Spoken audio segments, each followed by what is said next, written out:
श्री शिवाय नमस्तुभ्यम। हर हर महादेव। दोस्तों, इस वीडियो में हम आपको एक सोमवार का उपाय बताएंगे तथा आज की कथा की मुख्य बातें बताएंगे। अब गुरुजी से आप उपाय सुनिए।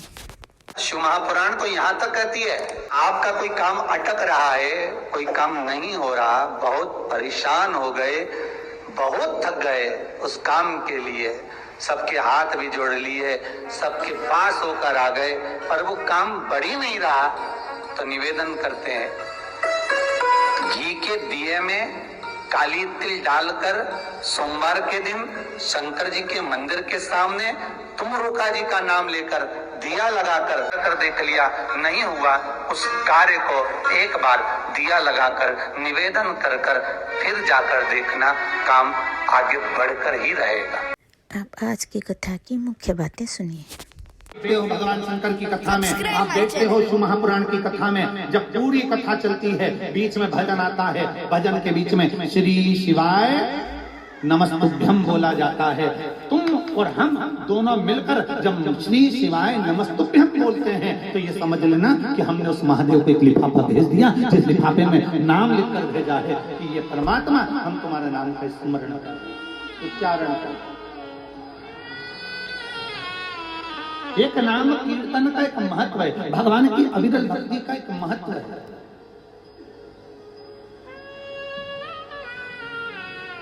संत साधु गुरुजन महात्मा जोगी सन्यासी तपस्वी साधक उपासक, ये सब का जन्म मृत्यु लोक पर होता है। भजन करते हैं, कीर्तन करते हैं, साधना करते हैं और भगवत स्मरण कर कर अपने अपने धाम को फिर चले जाए। साधना। Subscribe my channel. आज हमारी भारत की भूमि के बहुत विद्वान प्रबल संत आचार्य भगवान चलते फिरते तीर्थ, चलते फिरते मंदिर, चलते फिरते ग्रंथ श्री आचार्य भगवान श्री श्री विद्यासागर जी महाराज, जिन्होंने अपने संपूर्ण जीवन में तप ज्ञान, दुनिया के लोगों को सतमार्ग बताना, भगवत मार्ग बताना और एक अपने जीवन में एक प्रेरणा प्रदान करना। आज हमारे बीच में आचार्य भगवान श्री श्री विद्यासागर जी महाराज, जो जिन्होंने अपनी ज्योति को परमात्मा में विलीन किया है। सब्सक्राइब माय इस चैनल। व्यासपीठ से, शिव महापुराण के माध्यम से और संपूर्ण शिव भक्तों की ओर से, इस व्यासपीठ से पूज्य गुरुदेव के शरीर छोड़कर ये ज्योति परमात्मा में आज इनकी विलीन हुई है।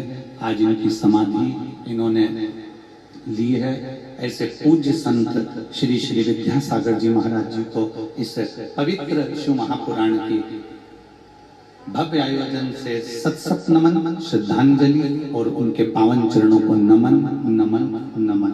ऐसे पूज्य गुरुदेव के पावन चरणों को नमन करते हैं। आप और हम परम पूज्य श्री श्री विद्यासागर जी महाराज के लिए 5 बार श्री शिवाय नमस्तुभ्यम का स्मरण करते हैं, प्रेरणा देते हैं, ज्ञान प्रदान करते हैं, धैर्यता देते हैं, श्रद्धा बढ़ाते हैं, विश्वास बढ़ाते हैं, दृढ़ बनाते हैं, भगवत स्मरण की और आपको प्रबल बनाते हैं, प्रबल, और फिर अपना कार्य पूर्ण कर कर चले जाते हैं।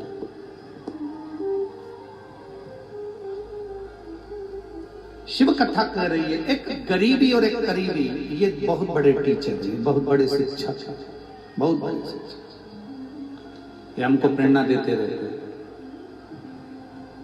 जितने भी हमारे करीब में रहने वाले होंगे, जितने हमारे नजदीकी होंगे, एक दिन यही हमको ज्ञान देकर जाएंगे। बेटी से प्रेम होता है, एक दिन बेटी भी आपको ज्ञान दे देगी। जमाई से प्रेम होता है, एक दिन जमाई आपको ज्ञान दे देगा। बेटे से प्रेम होता है, एक दिन बेटा आपको ज्ञान दे देगा। बहू से प्रेम होता है, एक दिन बहू आपको ज्ञान दे देगी। स्वयं कपिल देव जी महाराज का संवाद करता है अपनी माता देवती को ज्ञान प्रदान कर रहा है।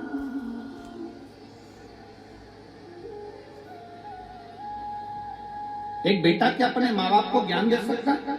यहाँ कपिल मुनि का संवाद कर रहा है, अपनी माता पिता को ज्ञान दिया, अपने माता देवती को ज्ञान दिया। माँ किस प्रपंच में पड़ी है, किस संशय में पड़ी है माँ? ये शरीर वापिस नहीं मिलने वाला, ये मानव की देह वापिस नहीं मिलने वाली, बहुत मुश्किल से मिली है, बहुत मुश्किल से।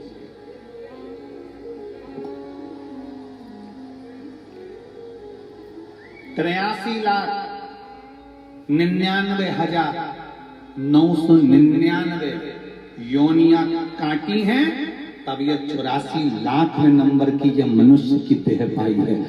83,99,999 योनियां काटने के बाद ये मानव का शरीर मिला। इस शरीर को ऐसी जमा दो,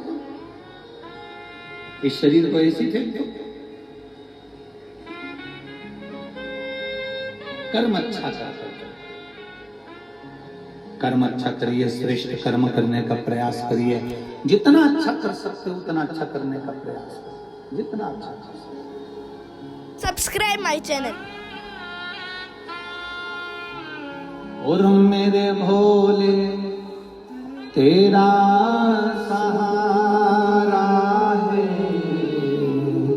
मेरे भोले तेरा सहारा है, मेरी नैया का तो किनारा है, मेरी नैया का तो किनारा है, मेरे भोले तेरा सहारा है, मेरे भोले तेरा सहारा है, मेरी नैया का तो किनारा है, मेरी नैया का तो किनारा है।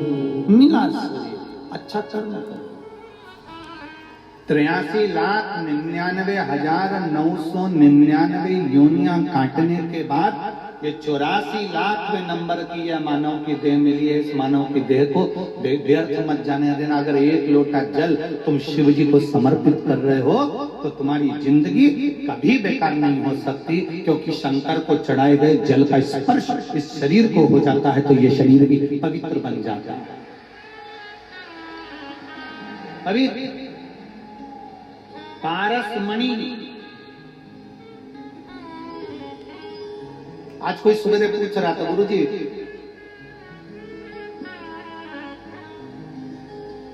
शिव जी का शिवलिंग और पारसमणि, इन दोनों में क्या अंतर है? शिव जी का शिवलिंग और पारसमणि में क्या अंतर है? कोई कह रहा था इन दोनों में अंतर क्या है? हम एक बात जरूर कहेंगे इसका अंतर। पारसमणि और भगवान शंकर के शिवलिंग में एक अंतर भारी है। पारसमणि केवल लोहे को छूती है, धातु को छूती है और सोना बना देती है, और शिवलिंग वो है इसको जो छू लेता है वो कुछ भी हो, चाहे वो पत्ती हो, पुष्प हो, पक्षी हो, पशु हो, चाहे मनुष्य हो, वो स्वयं आप रूप परमात्मा का हो जाता है। सोना नहीं, वो परमात्मा का हो, भगवान का हो गया, वो परमात्मा का हो।